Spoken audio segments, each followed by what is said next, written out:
It's time to reach out and touch somebody.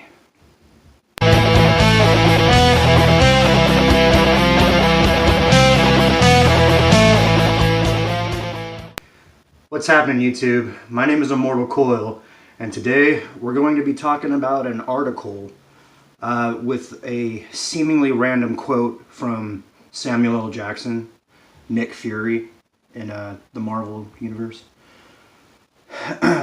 And they're kind of the author of the article, Chris Smith, is trying to insinuate that this was kind of like a slip up, like, ooh, this is a juicy nugget. So this is an article entitled "A Beloved Character Who Died in Infinity War Just Leaked a Huge Endgame Spoiler." This came out on BGR.com, and most of it's just a Captain Marvel commercial, right? So trust me, when most of it says blah blah blah, I'm just going to stick to the Samuel L. Jackson quote. It says, "It just so happens that Jackson was talking to reporters about the new movie he's starring in and about the brand new hero that we are getting. He had this to say about Captain Marvel's powers, per Mashable." Now, I can't do Samuel L. Jackson's voice because it would sound, I mean, the Avengers are up against some really, really tough odds. And, yeah, so the attitude goes away and I end up sounding like a southern preacher. So I'm just going to read it like me. I mean, the Avengers are up against some really, really tough odds right now. We saw throughout Infinity War. So now we know we need something that's as powerful as Thanos. And at some point we'll find out how powerful she is. And all the things that she is capable of. She's one of the few people in the Marvel Universe that can time travel. Interesting. And then they go on to speculate about maybe she's going to use that to one-punch Thanos, or go back in time to when he was a baby and raise him right. And here's what I wish, but I know they're not going to do it. What I wish is for the inclusion of X-Men into the Avengers.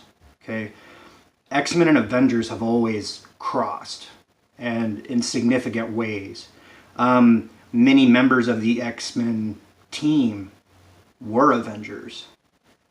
Beast was an Avenger. Wolverine was an Avenger. Storm was an Avenger.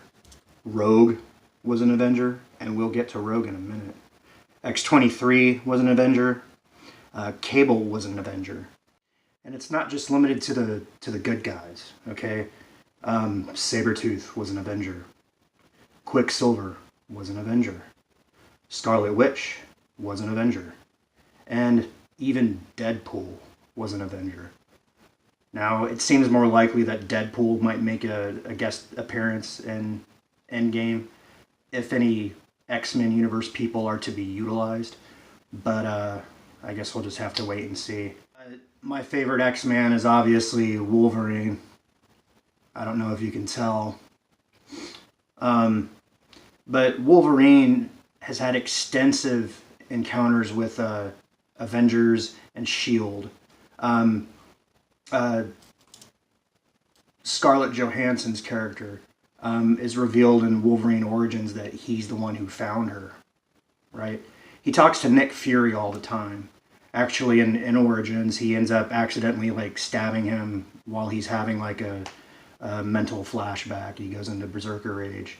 And it's funny because this is white Nick Fury. Nick Fury used to be white, and then they turned him into Samuel L. Jackson. And that's nothing against Sam Jackson. I think he's a fantastic actor, and he really brings that attitude to the role.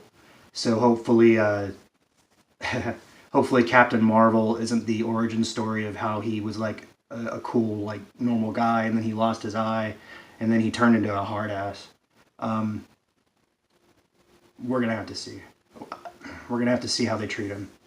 But not many people realize this, but Wolverine and Carol Danvers had met, and not only that, they did more, a lot more. In Uncanny X-Men number 154, Ms. Marvel. All right, this is Carol Danvers. It's the same character. Ms. Marvel shows up at the X Mansion, and her mind's been all screwed up because of reasons. We'll get into those. So Professor X is trying to help her regain her memory, and when she sees Wolverine, she's like, do I know you? And he's like, yep. You were in the Air Force, and I was in a Canadian Special Forces. And she gets all fucked up, and she's like, I can't remember anything. And then Kitty Pryde actually sticks her head through the wall and go, hey, what are you guys doing? But then later on in Marvel Fanfare number 24, they have Carol Danvers and Wolverine have this long talk on a cliff overlooking the sea, and they insinuated that they fucked. Wolverine got a piece of that. And this is like back when they were drawing her hot. This is before she looked like a lesbian. So, yeah. Now we come to the good stuff. Rogue. Okay?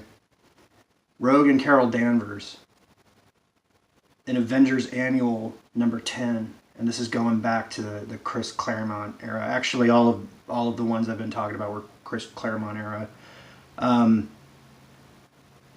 Rogue drains Ms. Marvel of her powers, and in the comic book it ends up that Ms. Marvel just like she can't do the same stuff anymore, and a lot of her memory had been absorbed by Rogue, so hence the need for her to go to the school for the gifted.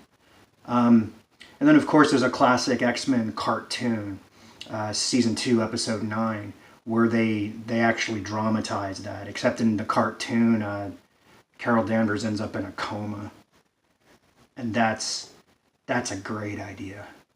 Okay, I would love for Rogue to come in and put Brie Larson into a coma and wipe that.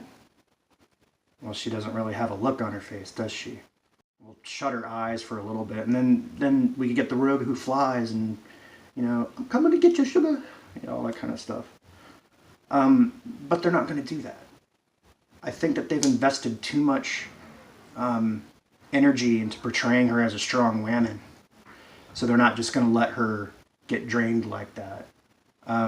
So she's going to punch Thanos, and he's going to go like, and die. And then they're going to be like, wow, you're the strongest hero I've ever seen.